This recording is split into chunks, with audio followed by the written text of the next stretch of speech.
Bonjour et bienvenue dans Prière Inspirée. Nous sommes dans cette 4e journée dédiée au couple, au mariage. Et on a parlé hier d'un sujet particulier qui est la sexualité et l'intimité dans le cadre du mariage et des couples. C'est un sujet qu'on doit aborder bien sûr pour pouvoir encourager les couples à vivre une sexualité qui est saine, donc sainte aussi, mais aussi épanouie. Et pour cela, il faut parfois être libéré de certaines blessures, de certains traumatismes, de certains péchés, de certaines conséquences de mauvaises relations ou de choses mauvaises comme la pornographie. Mais gloire à Dieu, on a déclaré sur vous la délivrance, vous êtes libres au nom de Jésus-Christ, la paix de Dieu sur vous et sur les mariages pour que vous puissiez ensemble être épanouis, arriver à cette complicité, cette intimité, comme le Seigneur l'a désiré lorsqu'il a créé l'homme puis la femme. C'est vraiment dans son cœur. Et aujourd'hui, on veut prier pour un renouveau dans votre mariage. Dans Genèse, on a vu au chapitre 2, verset 24, Dieu dit « C'est pourquoi l'homme quittera son père et sa mère et s'attachera à sa femme, et les deux deviendront une seule chair. » Et dans Agé, au chapitre 2, au verset 6, il est écrit « Ainsi parle l'Éternel des armées. Encore un peu de temps, et j'ébranlerai les cieux et la terre, la mer et le sec, j'ébranlerai toutes les nations, les biens les plus enviables de toutes les nations viendront, et je remplirai de gloire cette maison, dit l'Éternel des armées. L'argent est à moi et l'or est à moi. La gloire de cette dernière maison sera plus grande que celle de la première, dit l'Éternel des armées, et c'est dans ce lieu que je donnerai la paix. » Alors vous avez peut-être besoin d'un renouveau dans votre couple et Dieu dit que la gloire de la seconde maison sera beaucoup plus grande que celle de la première.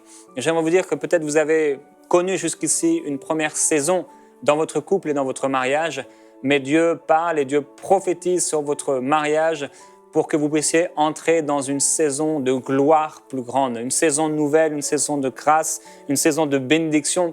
Et je voudrais que vous puissiez être aujourd'hui remplis d'une espérance nouvelle pour votre mariage. Peut-être tout va bien et gloire à Dieu, peut-être vous avez certains défis, certains obstacles, certaines difficultés, mais peut-être au contraire c'est devenu une montagne et depuis 3 jours maintenant on a prié pour cela, on a prié pour les couples et je suis persuadé que le Saint-Esprit fait une œuvre surnaturelle dans votre vie si vous ouvrez votre cœur, si vous êtes docile, si vous êtes obéissant, certainement vous mangerez les meilleures productions pour votre mariage. Alors soyez remplis d'espérance.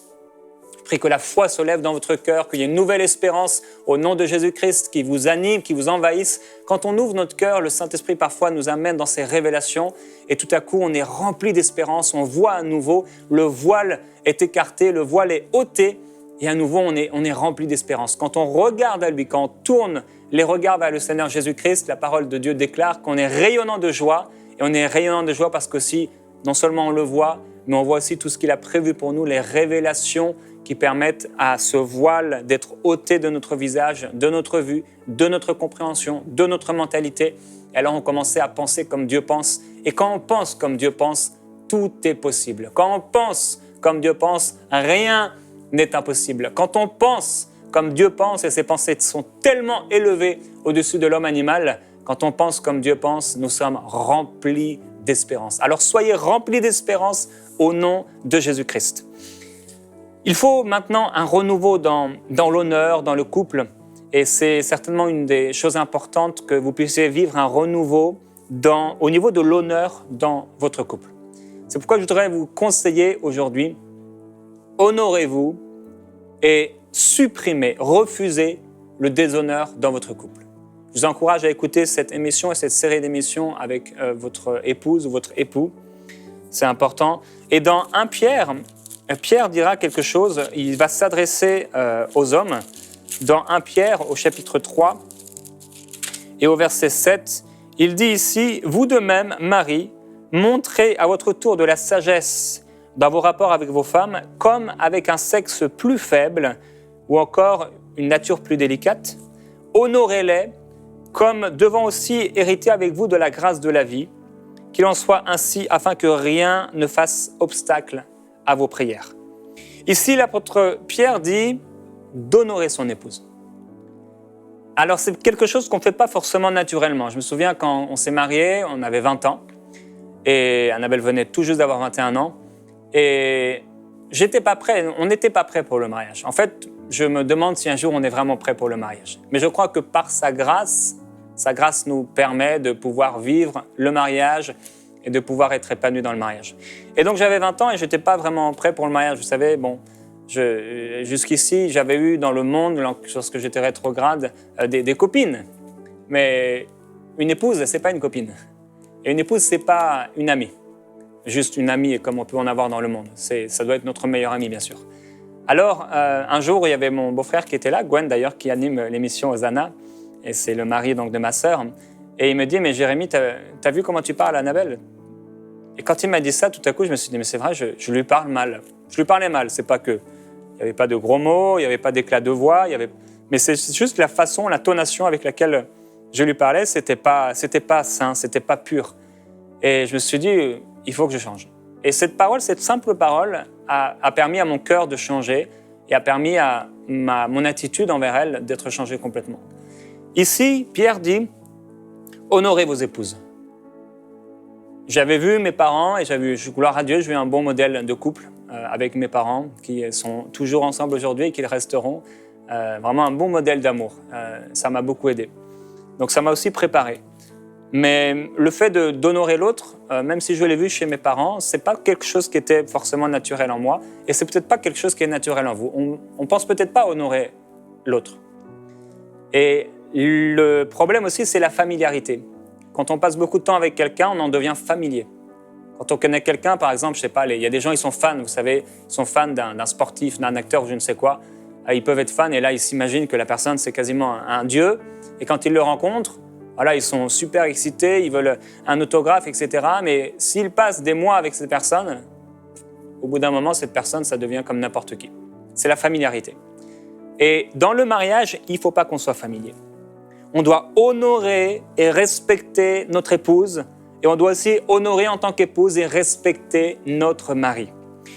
Pierre dira, au chapitre 3, toujours au verset 1, il dit « Femmes, soyez de même soumises à vos maris ».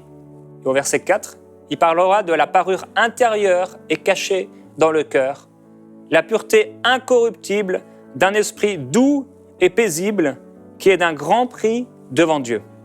Ainsi se paraient autrefois les saintes femmes qui espéraient en Dieu, soumises à leur mari, comme Sarah, qui obéissait à Abraham et l'appelait son Seigneur.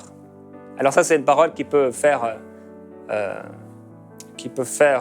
rebondir plusieurs femmes en entendant que Sarah obéissait à son mari et qu'en plus elle l'appelait son Seigneur.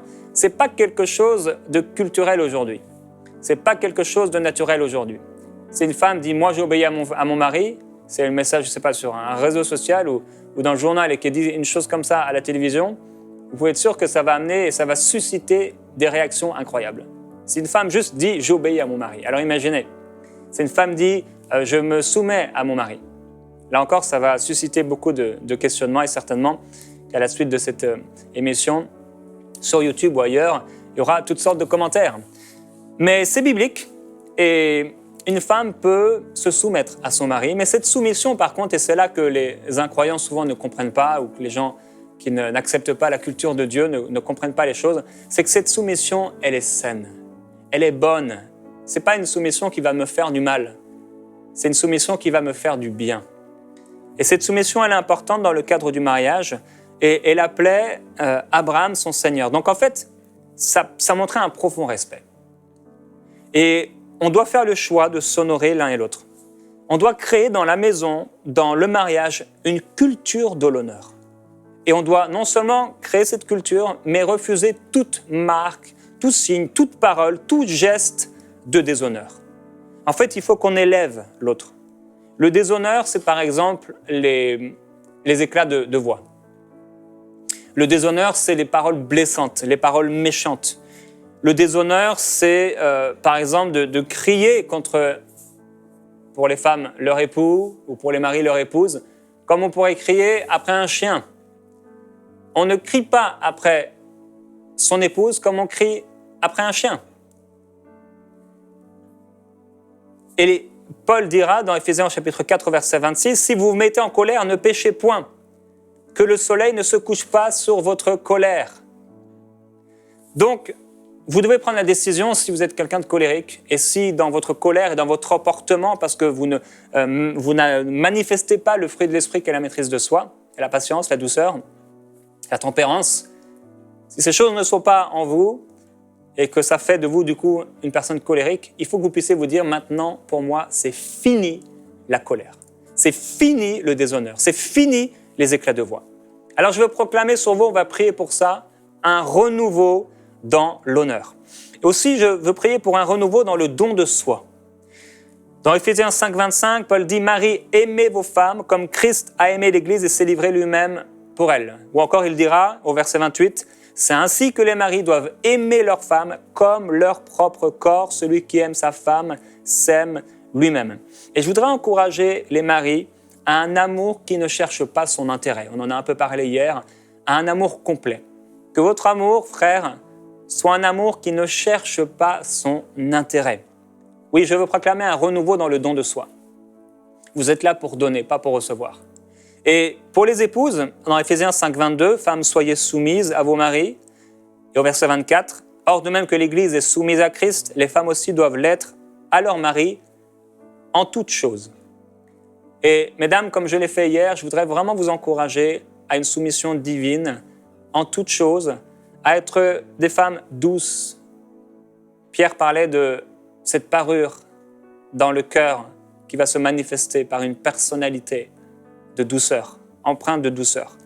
Et je prie que vous soyez non pas des femmes comme on peut en entendre parfois dans certaines cultures, dans certaines îles, dans certaines régions, où les femmes vont crier après leur mari comme s'ils criaient après des chiens, et au contraire être une femme pleine de douceur.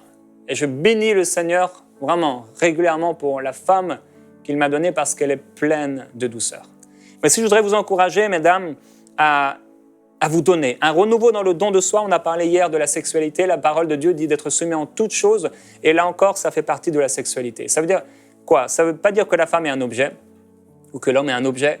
Mais ça veut dire que, bien sûr, dans le cadre du mariage, je dois me donner, je dois m'offrir. Et en tant qu'épouse, que ce soit vraiment votre pensée, que vous puissiez vous offrir à votre mari en toute pureté, selon le Seigneur. Maintenant, je veux aussi proclamer un renouveau dans la passion.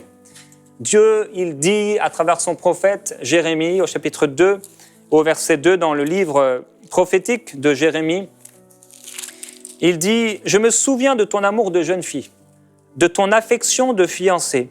Quand tu me suivais au désert dans une terre stérile, Israël était consacré à l'Éternel.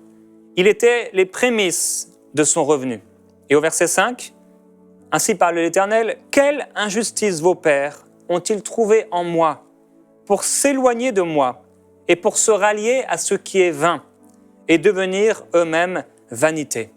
Ils n'ont pas dit « Où est l'Éternel ?»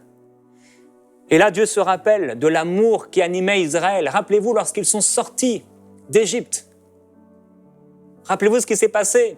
Ils ont commencé à prendre le tambourin. Il y avait Marie qui était là et Myriam qui était là. Et elle a pris le tambourin. Et là, le peuple commençait à louer Dieu. Ils étaient tellement pleins d'amour pour Dieu. Dieu nous a libérés de l'esclavage. C'est tellement de décennies qu'on était esclaves de ce peuple. Et là, ils étaient remplis d'amour pour le Seigneur. Ils ont commencé à marcher dans ce désert, dans cette terre qui était stérile. Et là, ils étaient consacrés à Dieu. Certainement, dans les maisons, ils commençaient à prier. Il y avait un réveil spirituel, il y avait une ferveur. Et on offrait des sacrifices de louange au Seigneur. Mais ça n'a pas duré longtemps. Et Dieu, avec vraiment une tristesse dans le cœur, se rappelle de ce temps-là. Il dit, mais je me souviens de ton amour de jeune fille, de ton affection de fiancée quand tu me suivais au désert, dans une terre stérile. Israël était consacré à l'Éternel. Et là, il vient dire, mais quelle injustice vos pères ont-ils trouvé en moi pour s'éloigner de moi? Et ça, c'est un des messages vraiment que Dieu a attaché à mon ministère prophétique, c'est cet amour, et j'en ai beaucoup parlé dans le livre que j'ai écrit, L'amour injuste, cet amour de Dieu pour nous. Et parfois, dans le cadre du mariage, eh bien, cette passion, elle n'est plus là. Au début, on était prêt à tout, on s'aimait tendrement, c'était des paroles de douceur, c'était des cadeaux, c'était des présents, c'était le meilleur restaurant, c'était le meilleur. On donnait le meilleur de nous-mêmes. Et même dans l'intimité, on a parlé hier de l'intimité. Au début, des fois, c'était vraiment le meilleur, mais après, les années passent. Et c'est comme si le mariage s'effritait. Ce n'est pas du tout le cœur de Dieu. Ce n'est pas du tout la volonté de Dieu pour votre mariage. Et je voudrais vraiment que vous puissiez être remplis d'une nouvelle espérance en vous disant que c'est possible que tout aille bien. C'est possible que vous soyez épanoui. C'est possible que votre mari change, que votre épouse change. Et c'est aussi possible que vous changiez. Tout est possible à celui qui croit, à celui qui ouvre son cœur. Et je veux proclamer un renouveau dans votre passion et votre amour l'un pour l'autre. Mais aussi un renouveau dans la complicité. Dans Genèse au chapitre 2, verset 20, on a lu « L'homme donna des noms à tout le bétail, aux oiseaux du ciel, à tous les animaux des champs. Mais pour l'homme, il ne trouva point d'aide semblable à lui. » Et on a vu hier que certainement quand l'homme a donné les noms à tous ces animaux, Dieu a voulu que l'homme trouve une aide qui soit semblable à lui, un vis-à-vis. Eh bien, il a peut-être cherché parmi les animaux, mais bien sûr, il n'y avait aucun vis-à-vis. Et là, le Seigneur a créé cette femme, et là, il a dit, mais maintenant, c'est l'os de mes os, la chair de ma chair. Et il est parlé sur Wikipédia, on peut lire à propos du chien, un des animaux qui était là, certainement dans le jardin, puisqu'en fait, il faut le dire, il y a des hommes qui parlent plus à leur chien qu'à leur femme. Et il y a aussi des femmes qui parlent plus à leur chien qu'à leur mari. Sur Wikipédia, on lit « Le chien est un animal social et de contact. La solitude est une grande souffrance pour lui. Il a aussi toujours besoin de rencontres avec ses congénères. Il est fréquemment en recherche de partenaires, que ce soit pour le jeu, le toilettage mutuel et la reproduction. Malheureusement, il y a certains maris qui pensent que la femme est là à peu près pour répondre aux mêmes besoins. Beaucoup de maris discutent plus avec leur chien qu'avec leur femme. Et il y a des maris qui passent effectivement plus de temps avec leur chien qu'avec leur femme devant la télévision. Ils ont la télévision, ils ont les pop-corns, ils ont le chien qui est là et ils passent plus de temps avec leur femme. Alors je veux proclamer un renouveau dans votre complicité, un renouveau dans votre intimité, un renouveau dans l'amitié, dans l'amour entre vous, parce que ces choses doivent changer. C'est pas normal que le mari passe ses journées ou ses soirées dans le garage. C'est pas normal qu'il passe ses soirées avec ses amis et qu'il délaisse son épouse. Mais c'est tout à fait normal, par contre, que son mari passe ses soirées avec son épouse, qu'ils puissent parler ensemble, qu'ils puissent partager ensemble, qu'ils puissent regarder des bons films ensemble, qu'ils puissent s'édifier ensemble, qu'ils puissent prier ensemble, qu'ils puissent manger ensemble, qu'ils puissent se promener ensemble, qu'ils puissent se réjouir ensemble, qu'ils puissent servir le Seigneur ensemble. Ce sont des choses normales et c'est ce que je veux proclamer sur vous. Je veux aussi proclamer un renouveau dans la vision. Il faut que vous puissiez aider l'autre à entrer dans sa vision, mais il faut aussi que vous ayez ensemble une vision commune. L'Éternel dit à Caïn, dans Genèse 4:9, « Où est ton frère Abel ?» Il répondit, je ne sais pas. Suis-je le gardien de mon frère ? Vous êtes le gardien de votre femme, Marie. Vous êtes le gardien ou la gardienne de votre mari aussi d'une certaine façon, vous les femmes. En fait, nous sommes le gardien l'un de l'autre. Nous nous protégeons. Et c'est certainement l'une des responsabilités principales du mari de protéger son épouse et d'être le gardien de son épouse.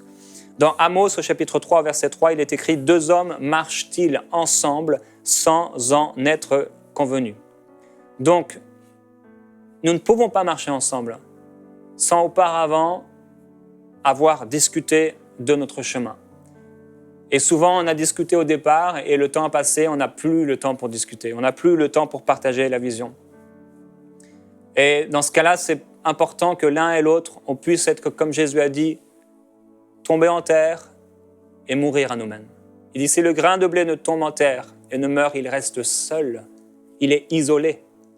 Et dans le mariage, parfois, parce qu'on n'a pas voulu mourir en terre à nous-mêmes, parce qu'on est égoïste et parce qu'on manque d'amour, eh bien, on est isolé dans le mariage. On est isolé et ce n'est pas normal. Alors, on veut prier aujourd'hui, prier pour un renouvellement à tous les niveaux dans le mariage. Demain, on aura l'occasion de prier pour les célibataires qui sont en voie de se marier, qui veulent se marier.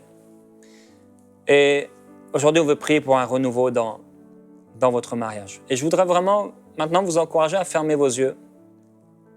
Et j'espère que vous pouvez être ensemble en couple et regarder cette émission. Simplement fermez vos yeux dans la prière et nous t'appelons, Seigneur. Appelez le Saint-Esprit maintenant, là où vous êtes.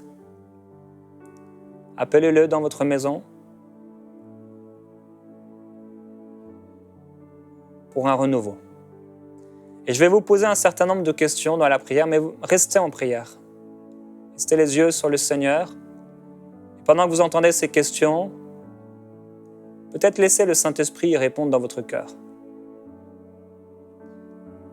Est-ce que vous avez pour elle ou pour lui je dirais elle, pendant ces questions pour aller plus vite.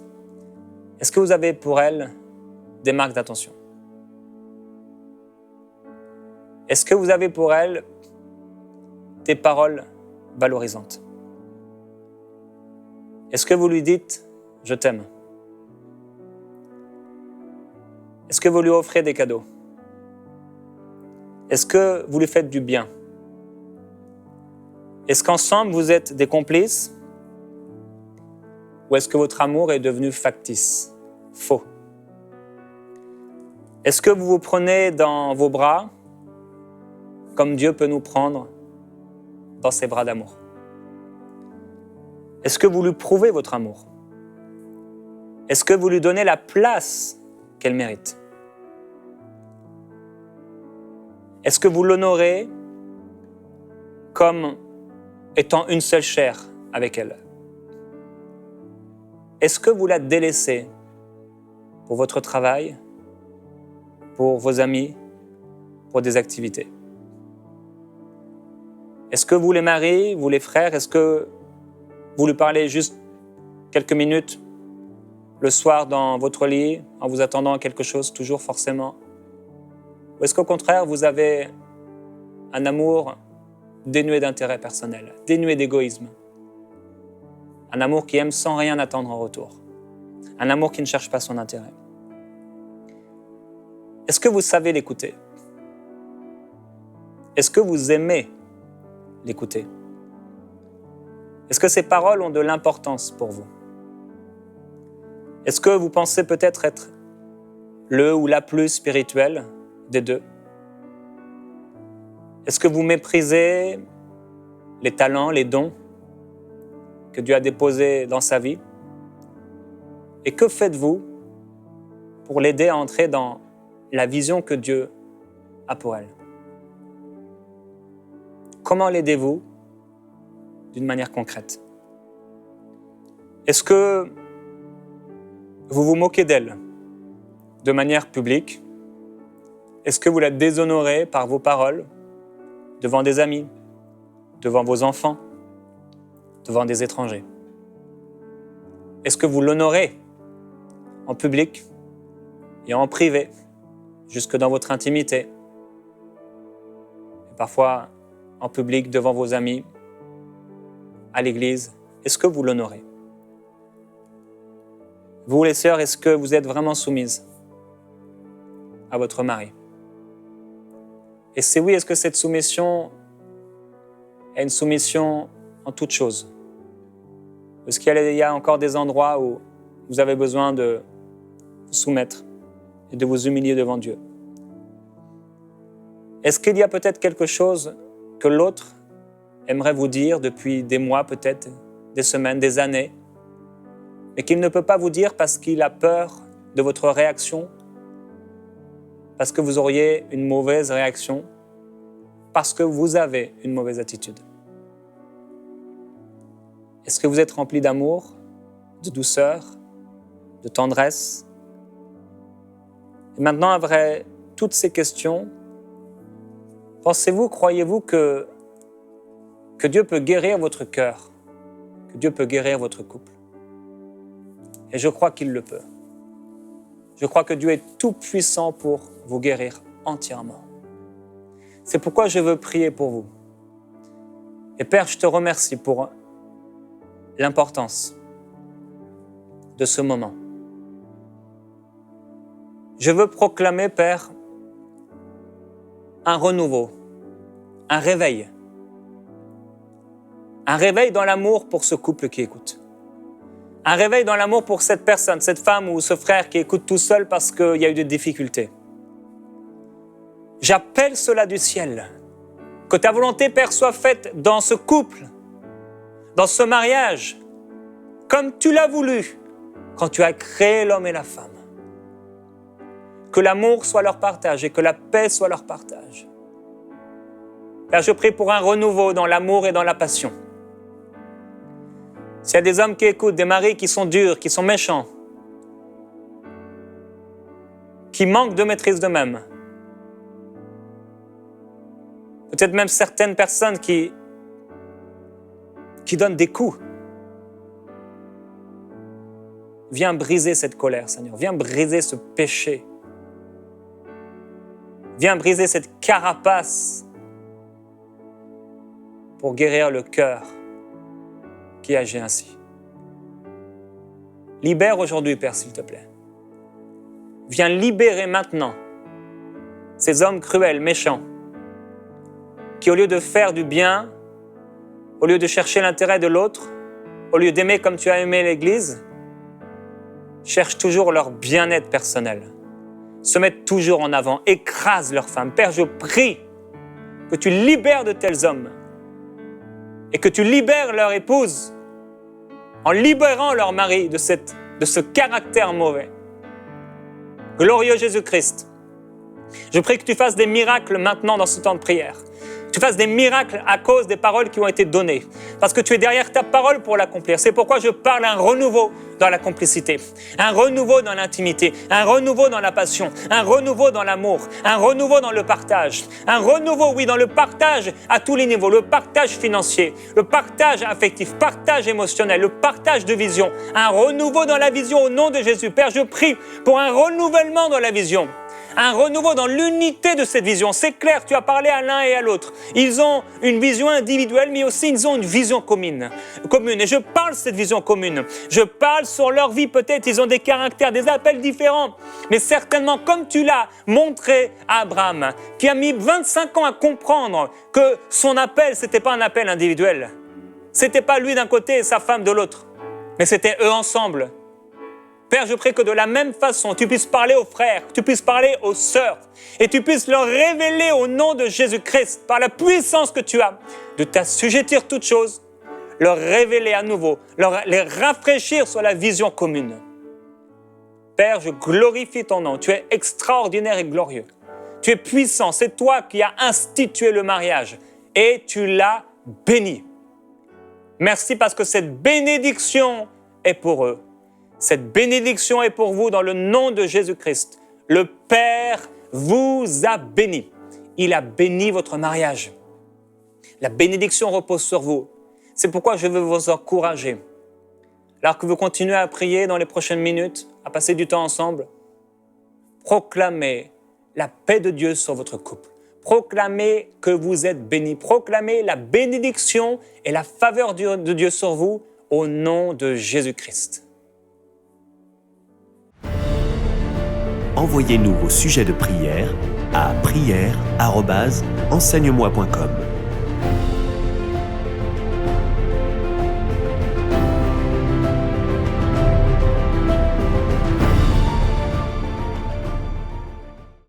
Cette émission a pu être réalisée grâce au précieux soutien des partenaires d'Enseigne-moi Canal International. Retrouvez tous nos programmes sur emcitv.com.